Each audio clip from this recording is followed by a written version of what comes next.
이제 잠시만요. 이제 제6차 촛불문화제 본행사를 시작하도록 하겠습니다. 다시 한번 인사드립니다. 사회를 맡은 당 대변인 한민수입니다. 촛불문화제 6일차를 맞은 오늘도 우리 많은 분들께서 지치지 않고 함께해 주셨습니다. 정말 감사드립니다. 오늘 촛불문화제는 윤석열 정권의 외교안보위기 초래와 삼권 분립 훼손에 대해 이야기해보자 합니다. 따른 먼저 국민의례가 있겠습니다. 모두 자리에서 일어서서 앞쪽에 태극기를 향해 주시기 바랍니다.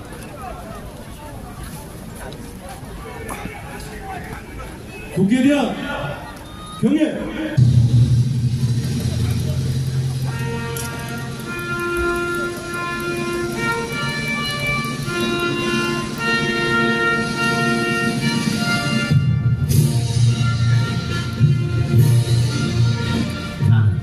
자랑스러운 태극기야, 자유롭고 정의로운 대한민국의 무궁한 영광을 위하여 충성을 다할 것을 굳게 표진합니다.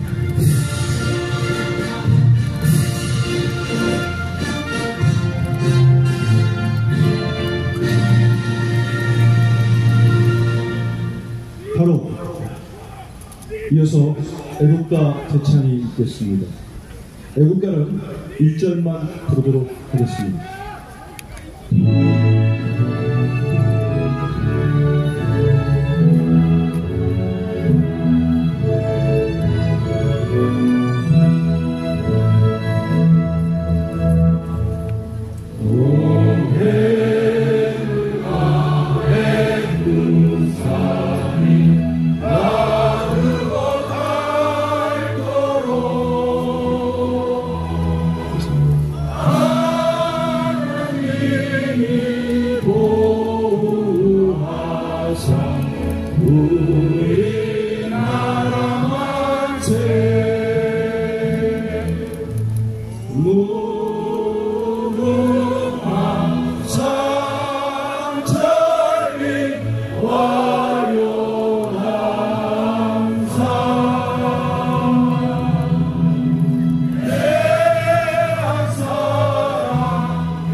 이어서 순국 선열과 통일혁명, 고 김대중 노무현 대통령님, 그리고 이 땅의 민주주의를 위해 한 번 바친 모든 민주 열사에 대한 묵념이 있겠습니다. 일동 묵념.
바로 모두 자리에 앉아주시기 바랍니다.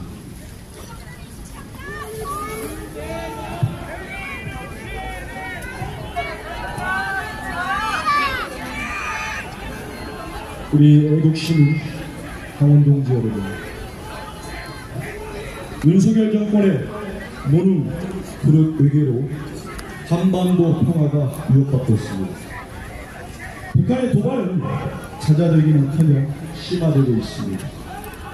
윤석열 정권의 외교안보 위기 초래와 관련하여 우리 당의 한반도 평화 경제특별위원회 위원장이자 외교안보 통일자문회의 수석 부의장을 맡고 계신 김경엽 의원이 국민들께 소상히 설명드리겠습니다.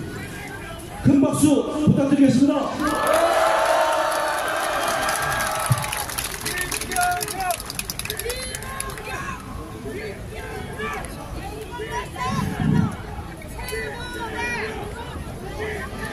이쪽을 봐야 됩니까? 이쪽을 봐야 됩니까? 네, 이쪽으로 가시면 될 것 같습니다.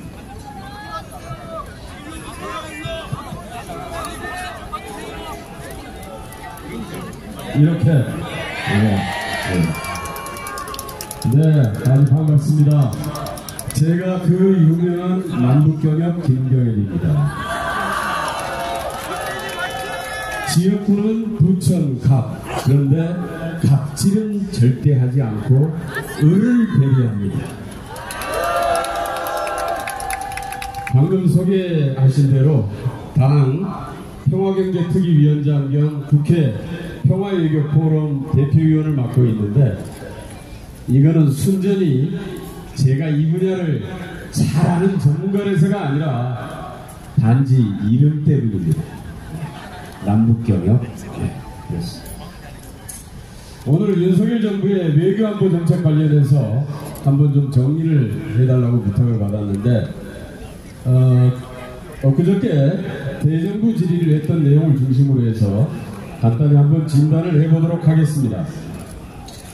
윤석열 정부가 외교의 성과로 가장 자랑하는 것 중에 하나가 한일 관계를 개선했다는 것입니다. 셔틀 외교를 복원했다, 이렇게 얘기를 하죠.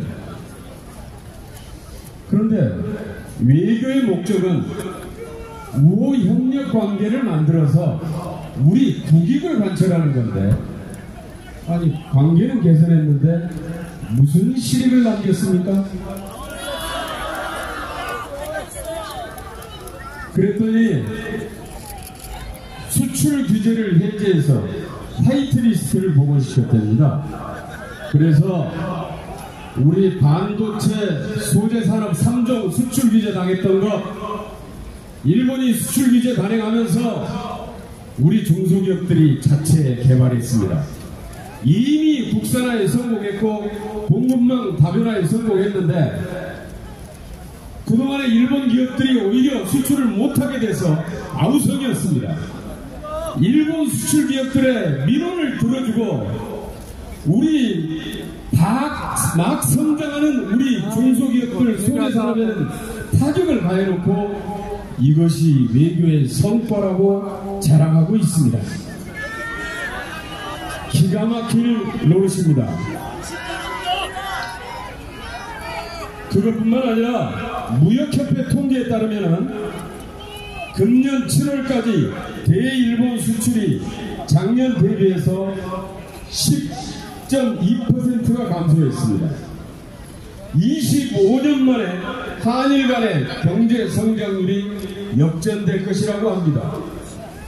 일본은 잘 나가고 있습니다. 그런데 왜 우리 경제는 계속 추락하고 있는 것입니까? 이게 한일 관계 개선의 효과일까요? 그랬더니 안보에 도움이 된다고 그럽니다. 안보에. 일본이 우리 안보에 도움이 됩니까? 일본 도움 없이는 우리 안보 못 지킵니까? 우리 국방력이 세계 6위입니다. 국방력 세계 6위의 국가가 든든한 한미동맹도 있다는데 이걸 가지고 북한 하나 대응 못합니까? 그래서 일본의 도움을 받아야 합니까? 안보라는 것은 전쟁을 하자는 게 아닙니다. 전쟁을 예방하고 평화를 지키는 것입니다. 폭풍 떨거나 호기를 부리는 게 아닙니다. 영토, 주권, 국민을 안전하게 보호하는 일입니다. 그렇죠? 그렇다면 우리의 영토와 주권, 국민의 안전을 가장 위협하는 나라는 어디입니까? 이 다 아시잖아요. 우리 당원들도 다 알고 우리 우리 국민들도 다 압니다. 그런데 윤석열 정권은 모릅니다. 진짜 우리 영토와 주권, 국민 안전을 가장 위협하고 있는 나라에게 안보에 도움을 받겠다고요? 도둑고양이에게 생선을 맡기는 꼴입니다. 독도 영유권을 주장하고 있습니다. 우리 영토 주권을 침해하는 것입니다. 동해를 일본해라고 공식화시키고 있습니다.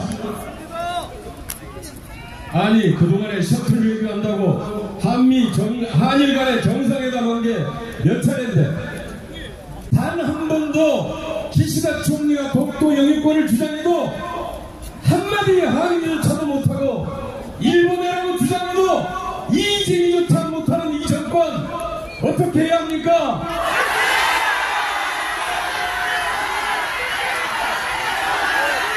탄핵 그래서 엊그저께 대정부 질의할 때 한덕수 총리에게 아니 독도 영유권 일본에 정상회담에서 이렇게 한마디도 못하는 정권, 대통령의 임무가 영토와 주권 지키는 기본 임무인데 이것은 대통령의 기본 임무를 포기한 거 아니냐? 그랬더니 한덕수 총리 답변이 걸작이었습니다. 내 집사람이면 됐지, 내 집사람이라고 동네방네 떠들고 다녀야 되냐? 이겁니다. 미친놈. 물론 미친놈. 아무도 내 집사람을 자기 거라고 주장하지 않으면은 그럴 필요가 없지요.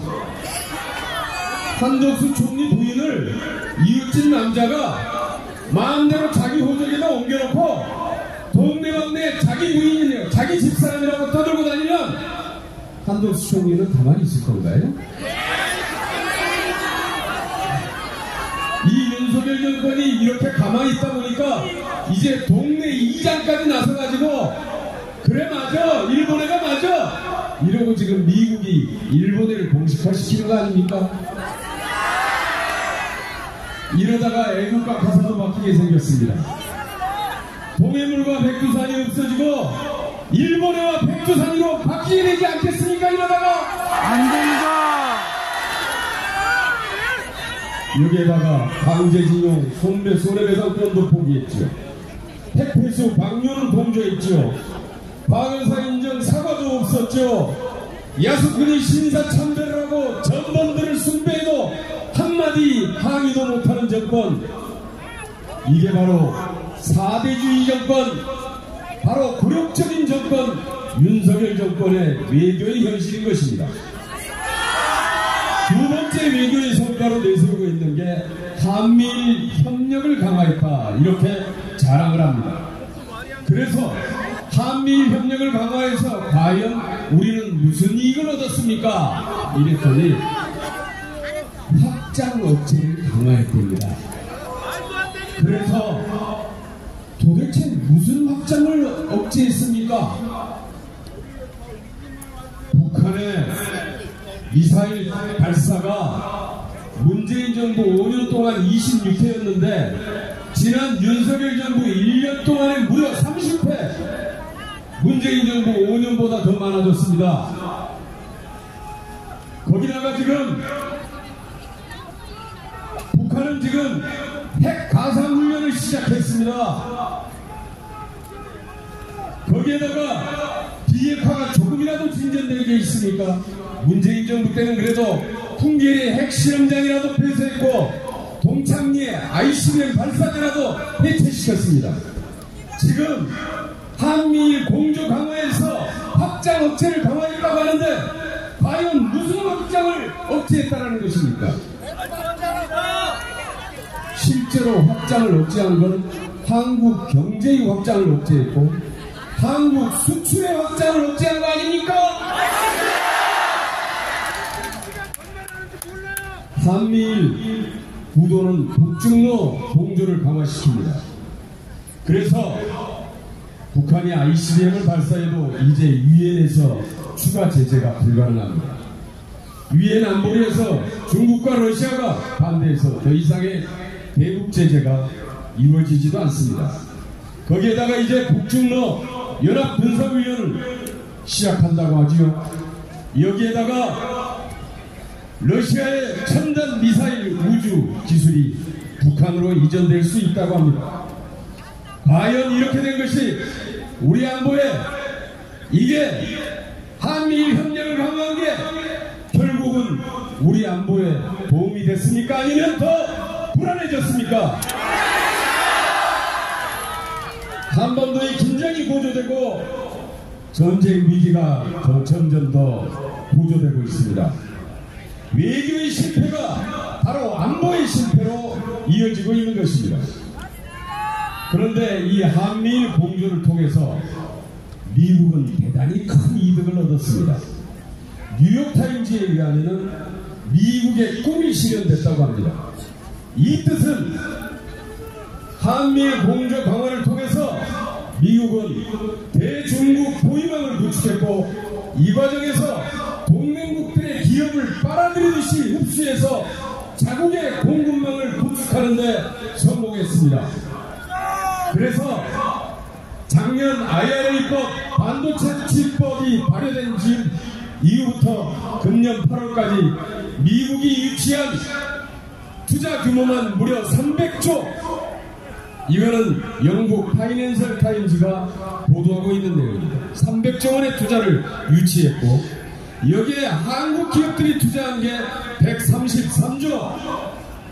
무려 우리 한국 기업이 투자한 규모는 EU 전체 기업이 미국에 투자하는 기업보다 많습니다. 그리고 미국의 한국에 대한 투자는 10분의 1도 되지 않습니다. 미국은 이렇게 동맹국들의 기업들을 다 흡수해서 미국 전역에 지금 현재 제조 공장들을 짓고 공급망을 확충해 가고 있습니다. 여기에다가 더불어 대만과 한국, 일본에다가 엄청난 양의 무기를 팔아서 천문학적인 수익까지 챙겼습니다. 일본도 토마호크 미사일 1000기를 구매한다고 합니다. 대만도 미사일 전투기를 엄청나게 구매하기 시작했습니다. 일본은 이 한미일 삼각 공조 과정에서 그들이 아직까지 구상해왔던 인도태평양 전략을 실현시켰습니다. 동아시아에서 주도권을 확보했고 이제 미국의 승인하에 군사대국화의 길을 열었습니다. 여기에다 더불어 일본해까지 얻었습니다. 미국의 공식 평의까지 인정을 받았습니다. 한국은 무슨 이익을 얻었습니까? 대만 문제로 중국을 자극했고 러시아를 적대시하면서 대중 수출은 급감했습니다. 사상 최대 대중 무역적자를 기록했습니다. 금년 7월까지만 해도 144억 프로 무역적자. 우리 최대인 무역흑자국이 최대인 무역적자국으로 돌아선 것입니다. 작년에 미중 간의 교역 규모는 사상 최대를 기록했습니다. 무려 870조 원의 사상 최대 액수를 기록했습니다. 그런데 우리 경제는 나날이 쪼그라들고 수출은 적자, 무역수지 감소, 무역 감소, GDP 규모도 작년에만 8%가 하락했습니다. 위원장님 말씀을 조금 외교의 실패가 수출 시장을 악화시키고 경제 실패를 가중시키고 있습니다. 윤석열 정권은 극우 뉴라이트에 포위돼서 낡은 냉전 이념의 노예가 돼서 국민 편가르기를 넘어서 이제 편가르기 외교, 이념 외교에 매몰됨으로써 미중 갈등의 최전선에서 돌격대를 자처하고 총알바지로 전락해가고 있는 것입니다. 우리 국민들은 더욱더 불안해지고 한반도의 안보는 더 위험해지고 있는 것입니다. 이 와중에 우리 한국 경제도 추락하고 있습니다. 7월 제조업 수출이 14.5% 감소했는데 35년 11개월 만에 최대치라고 합니다. 설비 투자가 8.9% 감소했는데 11년 4개월 만에 최대치입니다. 제조 재고율이 11.6% 급등했는데 이 수준은 외환위기 때보다 더 악화된 수준이라고 합니다. 가계소득은 3년 전 수준으로 후퇴했습니다. 문재인 정부의 소득주도 성장을 폐기함으로써 내수 소비를 위축시키고 외교 실패로 수출은 감소하고 재고는 쌓이고 생산 투자 감소로 이어지고 있는 것입니다. 외교 실패로 안보는 불안해지고 외교 실패가 경제 실패를 가중시키고 있는 것입니다. 여기에다가 최근에 윤석열 대통령은 종전 평화를 주장하면은 반국가 세력이라고요? 종전선언으로 유엔사가 해체된다고요? 새빨간 거짓말이고 허위선동입니다.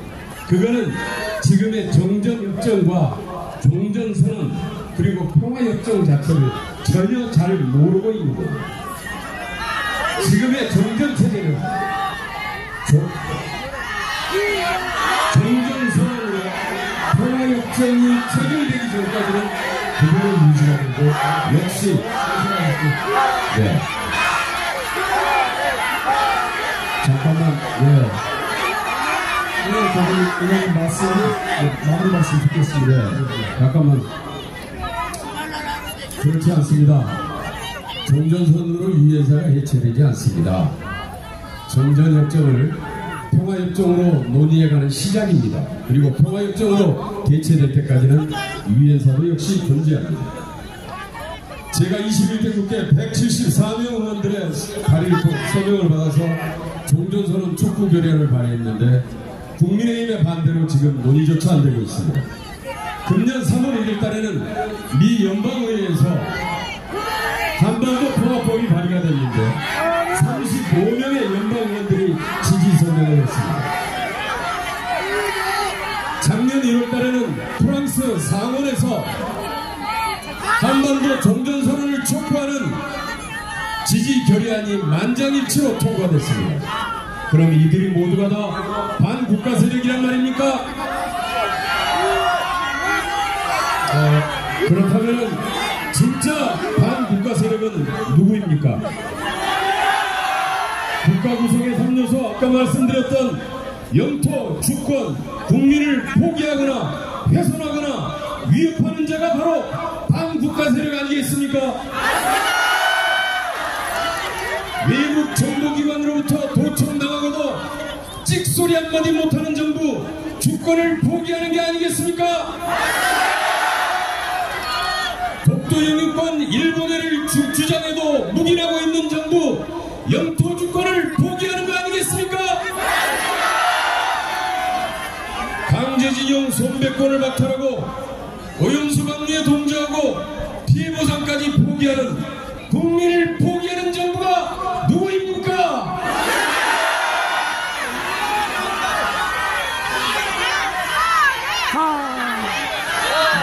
마지막으로 한 말씀을 드리겠습니다.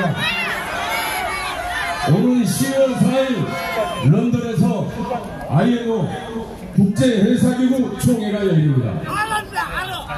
이때 문재인 정부에서 안건으로 제안해놓은 후쿠시마 오염수 해양 투기의 논의가 이루어지는 자리입니다. 런던 의정서에 위반되는지 여부를 논의해야 하는데 여기에서 해양 투기의 부당성을 제기하고 중재 신청을 해야만이 중단시켜낼 수 있는 결혼의 기회인데 윤석열은 오염수가 안전하다, 국제법을 준수하고 있다, 그리고 박진 외교장관을 엊그저께 해양 투기로 보지 않는다라고 하는 망발까지 하고 있습니다.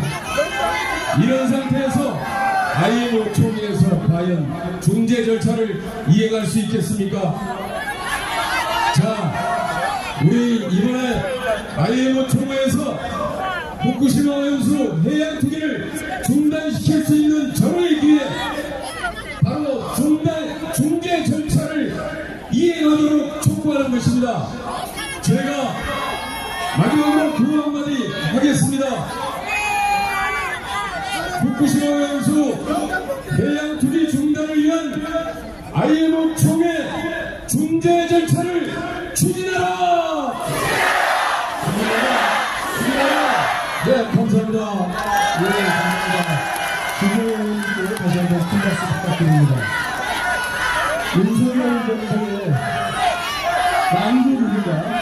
워낙 많다 보니까, 여기 실정이 많다 보니까 말씀이 상당히 자세했습니다. 자, 이 시점에서 우리 의지를 모아서 구호 두 개를 외치고 진행하겠습니다. 전쟁 조장, 망국유교, 평화폐교 중단하라! 중단하라! 국민불안, 무능유교, 대통령이 책임져라! 이어서 향후 동북아 정세, 한반도 평화와 관련한 15강연이 있겠습니다. 문재인 정부 국립외교원장을 역임하고 현재 우리 당 동북아 평화협력 특별위원회 위원장으로 맹활약하고 계십니다. 김준영 위원장님을 모시겠습니다.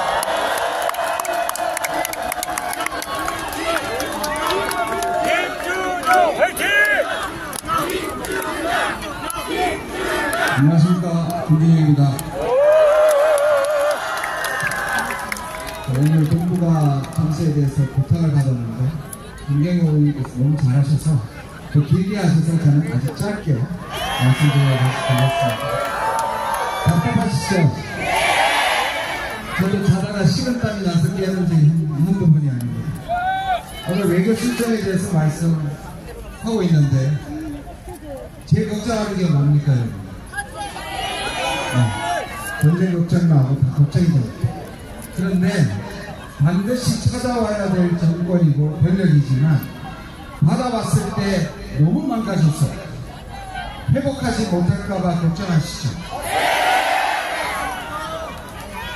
전 마지막에 말씀드릴게요. 걱정하지 않는 법을 말씀드리겠습니다. 여러분, 아까 김경희 의원께서도 말씀하셨는데요, 캠프 데이비드는 우리나라의 운명을 바꾸고 동북아의 운명을 바꿀 수 있는 최악의 결정이 될 거라고 생각합니다. 미국의 언론이 두 가지를 말했습니다. 하나는 아까 소개하신 것처럼 미국의 외교의 꿈이 이루어졌다. 두 번째는 신냉전이 불타올랐다. 미국의 외교의 꿈은 한국을 분단시키는 데 책임을 가지고 일본을 보호하고 대륙의 세력을 봉쇄하는 미국의 꿈이 마침내 우리를 식민지 삼았던 일본과 한국을 연결시켜서 미국의 이익을 보호하는 구도가 짜졌다라는 것. 두 번째는 신냉전입니다. 여러분, 미국이 만들고 중국이 패권 갈등하는 신냉전은 실체가 없습니다. 왜냐하면 미국과 소련은 과거의 냉전은 완전히 분리가 됐지만 지금은 전 세계가 얽혀 살고 있습니다. 가짜 냉전입니다. 그런데 여기에 칼춤을 추고 있는 것이 바로 윤석열 정부입니다.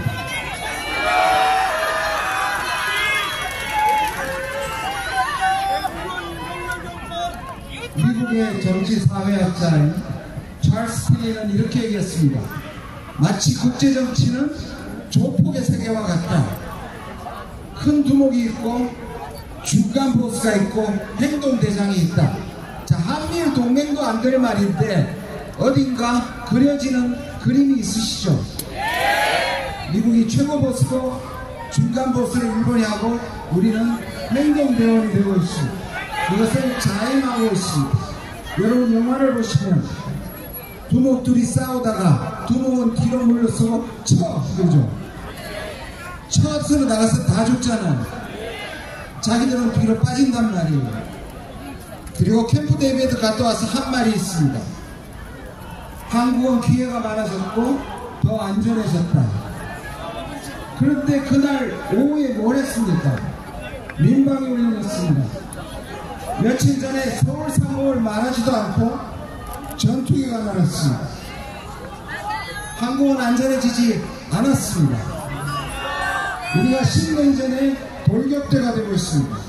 때로는 돌격 앞으로 했는데 뒤에 일본도 없고 미국도 없습니다.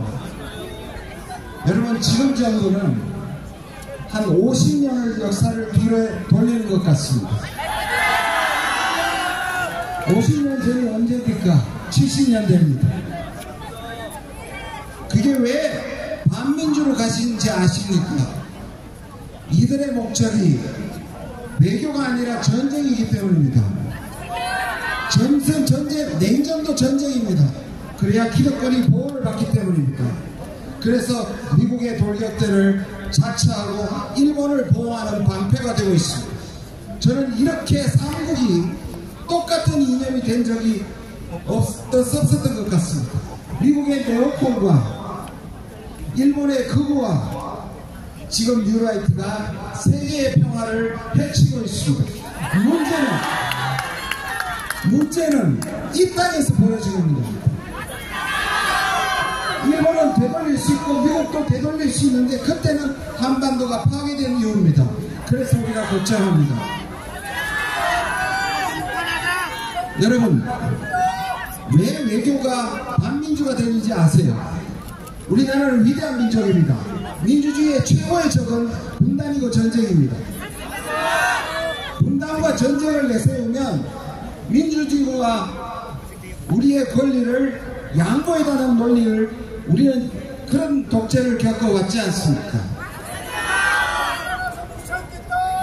그러니까 우리는 위대한 민족입니다. 왜? 전쟁을 겪고 분단을 겪어도 민주주의를 지켜냈기 때문입니다. 이들은 성공할 거라고 생각하지만 저는 그렇게 보지 않습니다. 우리 국민들은요, 군대도 이겨냈고 제국주의도 이겨냈고 경찰국가도 이겨냈고 검찰국가도 이겨내려고 생각합니다.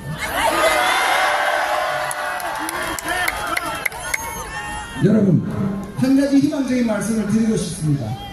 지금 이 정부는 미국과 일본 편을 들어서 지금 아세안에 가서도 중국한테 큰 소리 친다고 말합니다. 러시아한테 경고한다고 말합니다. 그걸 언론이 떠들고 있습니다. 러시아가 겁이 나서 우리와 관계를 파괴하지 않을까요? 중국이 윤석열 정부가 겁나서 한국과의 관계를 대만 얘기라도 안 할까요? 아닙니다. 여러분 때문입니다. 왜?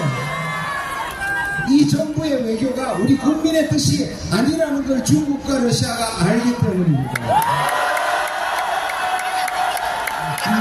그러면 어떻게 해야 되겠습니까? 계속 우리가 원하는 것은 전쟁이 아니라 평화고 우리가 원하는 것은 전쟁이 아니라 외교라는 것을 계속 얘기해야 되겠습니다. 저는 저 세 가지를 말씀드리고 갈게요. 여러분들이 소리 높여 얘기해야 할 세 가지가 있습니다. 첫 번째, 한반도의 전쟁을 반대한다. 평화를 원한다. 제가 말씀드리고 나중에 같이 하겠습니다. 두 번째, 대만 유사시에도 우리는 개입하지 않는다. 세 번째, 우크라이나에 개입하지 않는다. 세 가지 하겠습니다. 하고 저는 불가하겠습니다. 자, 한반도의 전쟁을 평화를 원한다. 대만 유사시에도 개입하지 않는다. 우크라이나 전쟁에도 개입하지 않는다. 감사합니다. 국민의원님께 다시 한번 박수 부탁드립니다. 우리가 말씀을 들으면 들을수록 이건 뭐 우리가 감탄을 안 할 수가 없습니다. 다시 한번 구호 외치고 이어가겠습니다. 국민불안 무능외교 대통령이 책임져라! 주권자는 국민이다. 민주주의 지켜내자. 윤석열 정권 내가 사퇴하라.